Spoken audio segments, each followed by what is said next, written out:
Go back to the drawing board. Is that like how you would use that? That's a good one. I like that one too. I feel like it's just confusing me even more now. I can't believe it. I wonder if that's still like politically correct. We all have that one. Twist of history too.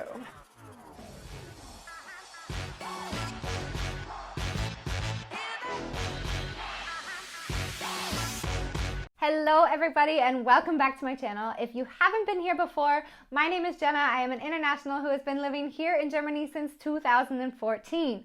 Well, I usually share all of the different tips and tricks that I have about moving to Germany as an international.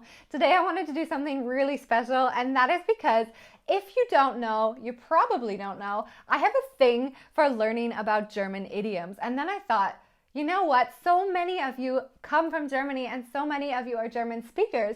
So you might also find it really interesting what different types of expressions or idioms that we use, not only in Canada, but I have two amazing YouTubers on the call today. Hey guys, I'm Aubrey. And I'm Donnie. And we're from the channel Passport 2. So we are originally from the southern US, specifically in a state called Oklahoma, but we now live in southwestern Germany. We also have Carrie from the English Arts Academy. Hi there, my name is Caris and I'm from the channel English Arts Academy, and I'm from the UK, from a city called Liverpool, which is situated in northwest of England. And today I'm going to be sharing some idioms that I use quite a lot. So I'm excited to see if you know what they mean. I actually never had like a passion or an interest to learn about different idioms until I moved to Germany. And that's because for many people who live in Germany, they'll also know that the idioms in Germany are just hilarious. And to me, as an English speaker, and probably to you guys as well, it makes absolutely no sense. I think one of my favorite ones was like, ich glaube, ich spinne, which is like, I think I spider. Yeah. I think it's so funny. And sometimes the Germans will also be like, oh my God, I think I spider. And they'll say it in English just because they find it so funny. I thought, you know what? This would be a really great opportunity to be able to tell everybody some of my favorite that are in English. And I'm super interested to figure out whether or not they're similar in America and as well in the UK, because I think for words and phrases, they're totally different sometimes, but idioms, I'm not sure. So I guess we will figure it out now and see if you guys know some of these idioms that I've wrote down, and then I'm thinking it would be really cool to hear yours as well. My first one would be walking on thin ice. Yeah, this is one that I feel like we use, but we'll make sure that we're using it the same way. But walking on thin ice would be like you made someone upset and you're treading lightly is another, I guess, kind of way of saying it. But like you're saying things and you're about to push them over the edge and make them really upset. I'm using a lot of idioms to describe this You idiom. need to be careful, basically. Yeah, be careful about what you're going to say next, kind of. Yeah, and I would say the exact same. So I use this one as well quite a bit. And the way I would say, just following on from what Audrey said about being careful, but also it's often maybe used to like a child if they've been slightly naughty, like now you're on thin ice, like don't do anything more. Basically, yeah, meaning you take one step further, you do whatever you're doing a little bit more, and that ice will break and you will get in trouble. We all have that one. And honestly, it doesn't shock me. I think, honestly, words and phrases are so different among different like cities and different cultures and different countries. But I think idioms are pretty cool and pretty, I think, common across the board, but we will see. What about letting the cat out of the bag? I use this one, and actually weirdly I was using this one in a class today, which is really, so it's really fresh in my mind, and it means to let out a secret, say something you weren't supposed to say, normally by mistake. Exactly. I can't believe it. Crazy. Honestly, I think they'll all be very similar. Regardless, you know, so many people watching these videos will also be able to learn so much about all of these different idioms. Have you ever used "it's not over until the fat lady sings"? Yeah? How would you describe that, though? That is a hard one to describe. But maybe there's like a challenge and like people feel like they're not gonna be able to overcome it. And you're just like, no, it's not over till the fat lady sings. Like, you can still finish it or accomplish it. Is that like how you would use that? Yeah. I think I'm glad that you went with that one, Donnie, because I know what it means, or I know how to use it, but I really don't know how to explain it. It's a really difficult one to explain, but I think you gave it as a good example of like, you know, don't give up until the fat lady sings. Yeah, I think when you do the research as well, most people just say it just means, you know, it's not over yet. whatever you're doing, it's not over yet. I wonder if that old lady, fat lady sings one, if that's still like politically correct. I know. I feel like only my grandparents use it. Mind you, my mom's used it in the past before. The one idiom that I constantly use in Canada is, they're not the sharpest knife in the drawer. Yeah, this is one that I'd say we would use too. It's just like someone who's not like the smartest person. They're not intelligent. Not very smart. But we have like in the South, we have a lot of, I mean, maybe it's just American or just English, but like we have a lot of different variations of that too. Like it's not the sharpest tool in the shed. Not the brightest bulb. There's also, I think, not the sharpest crayon in the box. I can't remember that one. Yeah, we have one similar as well, which is in the UK, which is a picnic short of a sandwich. So he's a picnic short of a sandwich, which just means the same. Like, they're maybe not that smart, or they're a bit daft. I like that one too. Super cool. Especially that there's so many variations of it. And I think you really have to be able to speak the English language properly, I think, to be able to like catch on to some of those idioms. Because if you know a couple, then you might also be able to figure out, okay, this makes sense in this context as well. Yeah, they're definitely hard, I think, for non-English native speakers, for sure, to try and like understand what these idioms mean, because they really don't make sense. No. And I think the German ones for me make a lot less sense than the English ones ever did. Tell me what your idioms are. We'll see if they're similar. So for ours too, we try to stick to more specifically like what we think might be Southern slang and Southern idioms. But also, I mean, this may be a lot more generic English than what we expected. But also we, again, try to pick ones that like we genuinely do hear, maybe not on a daily basis, but like regularly. Yeah. We didn't just like pick way off the wall ones. So yeah, like these are some that our families, like I remember hearing these growing up. And if you hear it, we wouldn't bat an eye. Yeah. It'd just be normal. But so with that, let's start with this first one. It's been a snake, it would have bit me. Wow, you've got us stumped now, I think, or at least me. Been a snake, it would have bit me. Yeah, no, never heard of this one. Maybe like, had it been any worse, things would have like gotten out of control. Oh, that's a good guess, Jenna. Yeah, I was thinking like a snake. Is it something about like a sneaky person? Like, oh, I don't know, don't trust that person, because if he was a snake, he would bite you? I don't know. No. Oh, no. Good guesses. Yeah, those are good guesses, but definitely far off. So the sentence would be like, if that box would have been a snake, it would have bit me. That's a really not a lot more than what I was giving you. Yeah, it's not very helpful, but if that box would have been a snake, it would have bit me. Or here's another way. It could be like, if my keys were a snake, it would have bit me. I feel like it's just confusing me even more now. If my cat were a snake, it would have bit me. That would also work. It could, yeah. You almost could even say like, if that snake were a snake, it would have bit me. But like, no, but like, it wouldn't work. Yeah.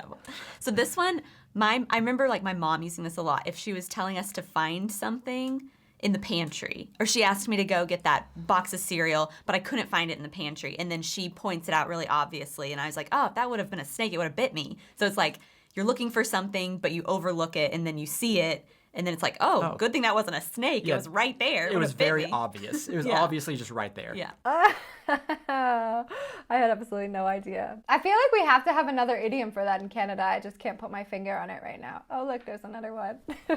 Our second idiom is till the cows come home. We've used this one in Canada before, but I've never used it myself. You can do something until the cows come home. Yeah, we have this one in the UK actually, and it's like said all the time, and I can't think for the life of me what exactly it means, but I do think it is that like, oh, I'm gonna stay out until the cows come home sort of thing. It's just like as long as, maybe. I'm not sure the exact definition. Yeah, that's the right track. Yeah. I think that usage makes sense with the American uses of it, but I also don't know if I would ever hear it in that use. Do you think so? Like, I'm going to stay out till the cows come home? I mean, I think it's just like for a really long time. I think like ours is more like, you can keep complaining until the cows come home, but it's not going to change anything. Well, that's a good one. That's a better example. Yeah, so our third one is lipstick on a pig. Lipstick on a pig. I'm trying to even guess what that means. Like, I don't know, pigs are known for being fairly ugly maybe and smelly. Is it like doing something a bit disgusting maybe? No, but you were on the right track though. That is the right thought process, yeah. How would you use it in a sentence? Okay, so using it in a sentence would be like, you could try painting that house, but it's just putting lipstick on a pig. Oh, it's like painting over the cracks. Yeah, kind of. Well, I think Aubrey's being really nice. I don't think that's the right use. Yeah, so lipstick on a pig is like, I mean, it's really ugly, and you can try to put something on it to make it look nice, but at the end of the day, it's still an ugly pig. So nothing's gonna change. Yeah, nothing's gonna change. It's still gonna be ugly. Oh, it's quite a mean one. I like that. I like it though. Next one is don't have a cow. Oh yeah, I like this one. Have you heard of it, Karis? I feel like I don't have a cow. Is it? But I feel like we have a similar one that's slightly different, but I can't think what it is right now. Is it like don't throw a hissy fit? Like don't kick off about something? Yeah, that's pretty much it. Don't make a big deal out of something that's not a big deal, kind of. Yeah, so this next one, I kind of think that it sounds like it would be specific to the South, but I also think that it's probably pretty regularly used, but it's ain't my first rodeo. Oh yeah. So I don't use this one, and you wouldn't hear this one throughout the UK, but I definitely think this is used on like TV shows that like are based in America. And I think, how would I explain what I think it means? This isn't my first time doing something, like I'm familiar in this situation. Yeah. Exactly. Yeah. Like I'm not new at this. This is something that I'm very good at usually, Yeah, I've done this before. Yeah. Yeah, so our example sentence was, I don't need ski lessons. This ain't my first rodeo. I'd say when you're pretty confident or you're rather cocky, you could easily say this. I've definitely used it a couple times before. Yeah, you wouldn't hear it being said actually in the UK. I've never heard it being said. I think it's purely from American TV shows that I've heard it. Yeah, let's do the last one just since we've had a couple that they know. Let's see if we can fool them on this one. Okay. This one is living on high cotton. Or I'd probably say it, living on high cotton. No, you stumped me. Maybe, I'm guessing, I'd never heard of it. I would assume it might mean what I would say is I'm on cloud 9. Like I'm very, very happy, maybe. I was gonna say the same thing. We in Canada, we say you're flying on cloud 9 right now. Yeah, that sounds, I mean, just because like the fluffy white, but like that's not even actually close to what it is. But so I could say, did you see their new car? They must be living on high cotton. They got a lot of money in their pocket. That's a good one. Yeah, this one is definitely more specific to the southern U.S. because it kind of goes back to like when cotton was the big cash crop. And so if you had a lot of cotton, you were selling a lot of cotton, then you were probably pretty wealthy. There you go. A twist of history, too. Yeah. So that is all of ours then. So with these idioms, I was trying to pick ones that I really use or I hear people use throughout the UK a lot. So the first one is spend a penny.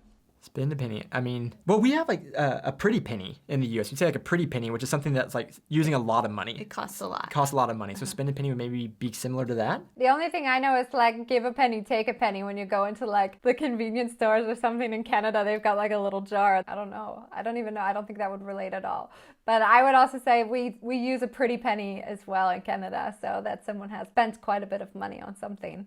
Okay, interesting. I'm going to give it to you as an example because actually you're both way off at the moment.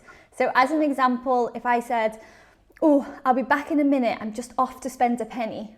To go to the bathroom? Yes, that's it. Well done. Yeah, so we say I'm off to spend a penny, which just means I'm going to the toilet. It's like a really polite way of saying toilet. I don't know why. I don't think there's anything wrong with saying toilet, but more of like, imagine if you're like in a restaurant, you'd be like, I'm just off to spend a penny. That's what you would say. Our version would probably be like, I have to go powder my nose. Yeah, true. We use that one a lot too. Or we would say like, I'm just gonna go freshen up. Just as another nice way of saying it. Okay, so this next one is maybe, no, I would say it's used in general conversation. I was going to say maybe perhaps it was more used in business English, but I take that back. I think it's used in general conversation. And it is back to the drawing board. I like this one. You have to completely start over on something? Yeah, perfect. So we all know that one. So it's like if a plan has gone wrong, you need to start back at the beginning. Go back to the drawing board. Okay, so this idiom, I quite like this one. To steal someone's thunder. Oh yeah, I actually use this a lot. Yeah, this is one we use in the US too. I think the hardest thing about idioms is like finding the proper way to kind of like describe them or to define them. But yeah, to take away the rain from somebody else, like to take the attention away from them, or make sure that all the attention is always on you, or that you're taking credit for something. Yeah, exactly. I think you're absolutely spot on. It's like, you know, you want to take claim for something that's maybe not necessarily yours. You want to take all the attention. Yeah, that's the exact same way that we would use it in the US too. We have that same one. I wasn't going to do this one, but I'm going to do this one. See if I can throw you off a little bit. Just the ticket. Yeah, that one's like... That's exactly what I need. Yeah, that's just the ticket, right? Yeah, just what I wanted. Did you do that one as well, Jenna? No.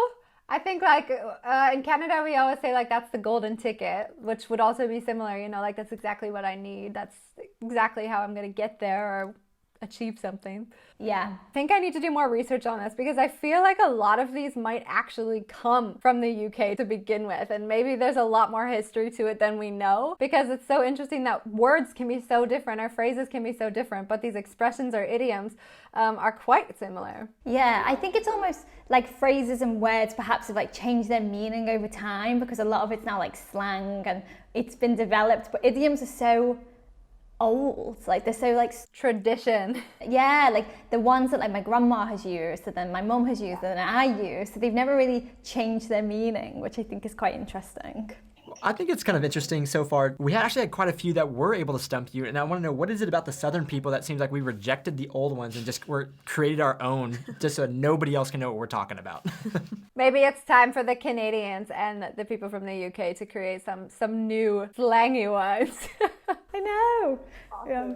So funny. So cool. Well, thank you so much, guys. That was honestly really, really cool and really exciting and interesting, because I did get stumped on quite a number of them. And it wasn't because I didn't know all of them. It's more because, you know, you don't actually think about it. Like, you don't sit down every day and be like, oh yeah, what does that actually mean? Yeah, for sure. I think it's been really, really interesting to learn how similar they are and learn a few new ones as well, especially from Southern America. But yeah, I've really enjoyed it. Yeah, so thanks so much for having us. It was a lot of fun, and we will talk to you guys soon. It was great talking to you guys. We'll see you later. And that's a wrap. I found this to be really, really fun, and I hope to do more videos like this again soon, because it really kept me on my toes. It was a lot more fun to record, to actually have others there kind of to laugh with and to talk with and basically just have a conversation. But I hope that you guys found it really, really interesting. If you would like to see more of this, just let me know in the comment section below. Otherwise, don't forget to give this video a like and subscribe. Wie immer, vielen, vielen lieben Dank und bis später.